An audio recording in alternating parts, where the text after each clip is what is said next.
Hello and welcome to your channel as they like it. Indian polity की series में आज हम आपके लिए लेके आए हैं क्या है गोलकनाथ केस ऑफ 1967। इस सीरीज़ के फर्स्ट लेक्चर में हमने देखा था क्या है शंकरी प्रसाद केस, और अगर आपने अभी तक वो लेक्चर नहीं देखा है तो इट इज़ रिक्वेस्टेड कि आप उसको एक बार देख लें ताकि ये टॉपिक आपको कम्प्लीटली समझ में आ सके। जब भी कॉन्स्टिट्यूशन अमेंडमेंट की बात होती है तो गोलकनाथ केस का जिक्र बार बार उठ जाता है और एग्ज़ाम के व्यू पॉइंट से भी इस केस को जानना बेहद ज़रूरी है। तो आइए स्टार्ट करते हैं क्या है गोलकनाथ केस ऑफ 1967। आप सभी को बता दें कि हमने अपने चैनल पे हर सब्जेक्ट की प्लेलिस्ट क्रिएट कर दी है। इस प्लेलिस्ट को रिफ़र करके आप कोई भी टॉपिक सर्च कर सकते हैं और उस पर हमारे लेक्चर्स को फ्री ऑफ कॉस्ट देख सकते हैं, चाहे वो शंकरी प्रसाद केस हो या फिर गोलकनाथ केस। इन सभी केसेस में एक बेसिक क्वेश्चन इन्वॉल्व था और वो क्वेश्चन था कि पार्लियामेंट की अमेंडिंग पावर्स अंडर आर्टिकल 368 क्या हैं।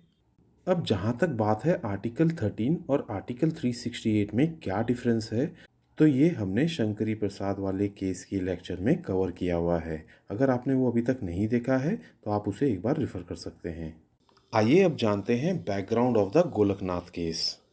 1967 जब ये गोलकनाथ केस डिसाइड हुआ है, उस समय तक सुप्रीम कोर्ट के सभी डिसीजंस के हिसाब से अमेंडमेंट पावर्स जो पार्लियामेंट के पास थी अंडर आर्टिकल 368 वो outside the ambit of article 13 थी।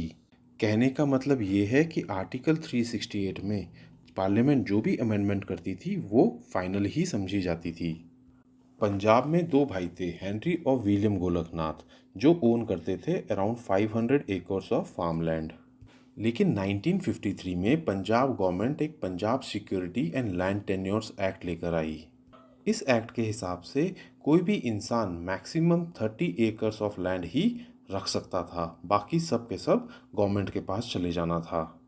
अब अगर किसी के पास 500 एकड़ लैंड हो और गवर्नमेंट बोले कि भैया आप 30 एकड़ ही रखिए बाकी सब हमारा होगा, तो ऐसे में वो कोर्ट जाएगा ही। और बिल्कुल ऐसा ही हुआ। गोलकनाथ फैमिली कोर्ट गई और उन्होंने चैलेंज की वैलिडिटी ऑफ 1953 एक्ट, और अल्टीमेटली ये केस सुप्रीम कोर्ट में पहुंच गया इन 1965।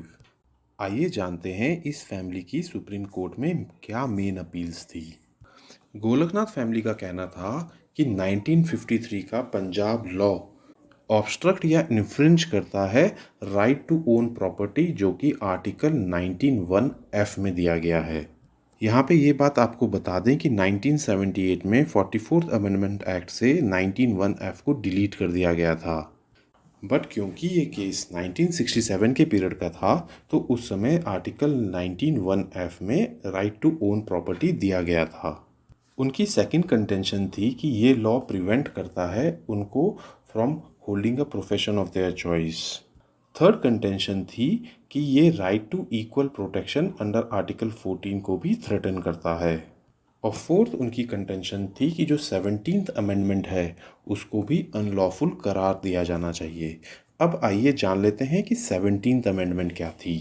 17th अमेंडमेंट एक्ट से 1953 के पंजाब लॉ को 9th शेड्यूल में डाल दिया गया था।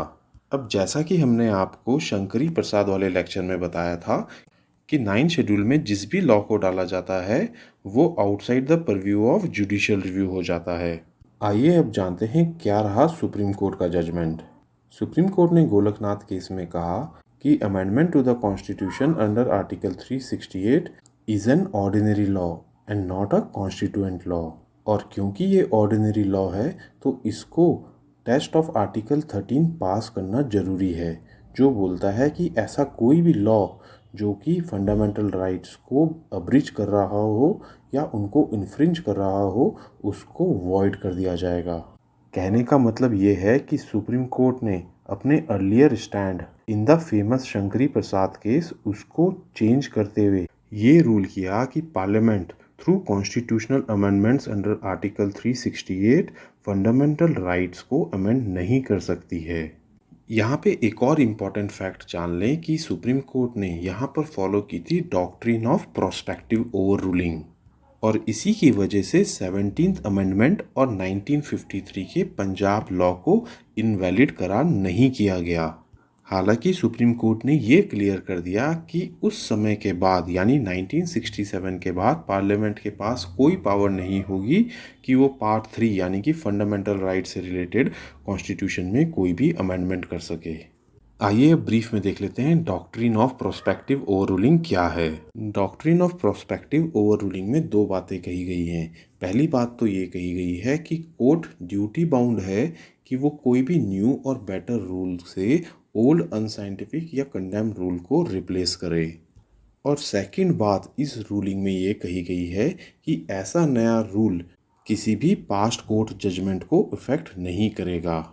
और इसी डॉक्ट्रिन को फॉलो करते हुए 1953 का एक्ट और अमेंडमेंट 17 वैलिड रही।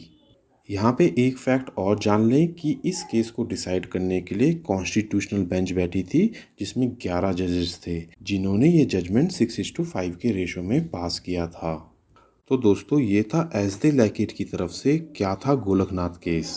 अब आप इस लेक्चर के PDF नोट्स भी हमारे टेलीग्राम चैनल से डाउनलोड कर सकते हैं। Thank you.